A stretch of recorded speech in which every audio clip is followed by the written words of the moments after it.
अर्जुन मुंडा, सीता सोरेन, गीता कोड़ा। क्या हारे हुए नेताओं पर बीजेपी दोबारा जता पाएगी भरोसा? लोकसभा में हारे खिलाड़ियों को मिलेगा विधानसभा चुनाव में मौका।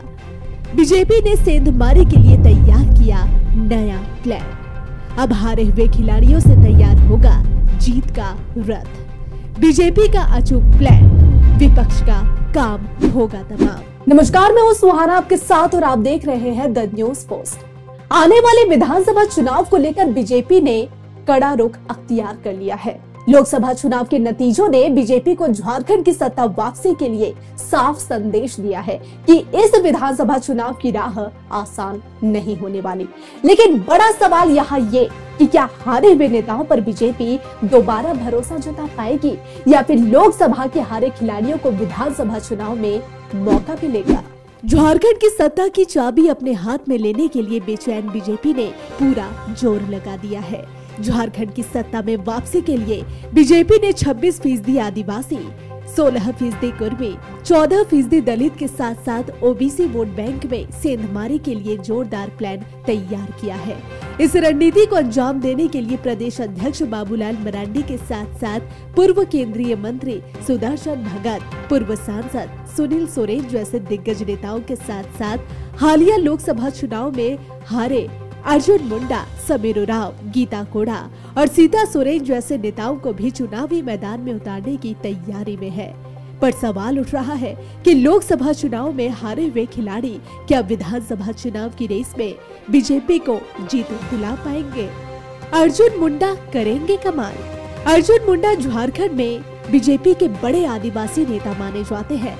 सिर्फ 27 साल की उम्र में 1995 में जेएमएम की टिकट पर खड़सावा से पहली बार विधायक बने अर्जुन मुंडा साल 2000 में जेएमएम से बीजेपी में आ गए थे, जिसके बाद वे कई दफा मंत्री बने और 3 बार के मुख्यमंत्री भी। लेकिन साल 2024 में किस्मत ने उनका साथ नहीं दिया। इस साल वे लोकसभा चुनाव में खूंटी से कांग्रेस के हाथों करीब 1.5 लाख वोट के अंतर से हार गए। अब खबर है कि बीजेपी उन्हें विधानसभा चुनाव में उतारने का मन बना रही है।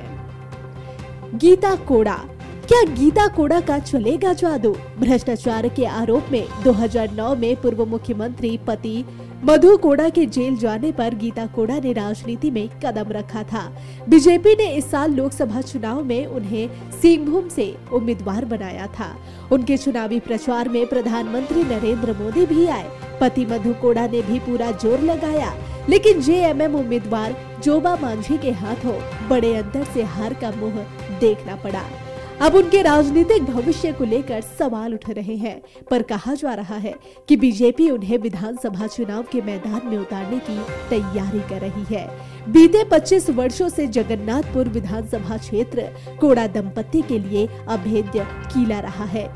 इसमें सेंधमारी कर विपक्ष ने किला ध्वस्त कर दिया। जगन्नाथपुर विधानसभा क्षेत्र साल 2000 से कोड़ा दंपत्ति का अभेद्य किला माना जाता रहा है। इस दौरान कोड़ा दंपत्ति भाजपा, कांग्रेस, निर्दलीय से परचम लहरा चुके हैं और अब माना जा रहा है कि आगामी विधानसभा चुनाव में जगन्नाथपुर से गीता कोड़ा को ही बीजेपी चुनावी मैदान में उतार सकती है। सीता सोरेन, क्या सीता सोरेन बीजेपी को दिला पाएगी जीत? झारखंड के सबसे बड़े सियासी परिवार यानी सोरेन परिवार की बड़ी बहू सीता सोरेन साल 2009 में पति दुर्गा सोरेन के असामयिक निधन के बाद सियासत में आई थी, पर इस साल अचानक अपनी पारिवारिक पार्टी जेएमएम छोड़ दी और बीजेपी में चली गई। बीजेपी ने दुमका के सिटिंग सांसद सुनील सोरेन का टिकट काटकर उन्हें लोकसभा चुनाव के मैदान में उतारा था, पर वो जेएमएम उम्मीदवार नलिन सोरेन से मात खा गई। हार के बाद उन्होंने कई बीजेपी नेताओं पर निशाना साधा और पराजय के लिए उन्हें ही जिम्मेदार ठहरा दिया। हाल ही में झारखंड दौरे पर आए चुनावी प्रभारी शिवराज सिंह चौहान और सह प्रभारी हेमंत बिस्वा शर्मा ने उनसे मुलाकात की और उन्हें मनाने की कोशिश की। समझा जा रहा है कि वो इस बार बीजेपी के टिकट पर ज्वामा से विधानसभा चुनाव लड़ सकती है। सुदर्शन भगत, क्या सुदर्शन भगत का बजेगा डंका? पूर्व केंद्रीय राज्य मंत्री सुदर्शन भगत का इस साल के लोकसभा चुनाव में लोहरदगा से टिकट कट गया।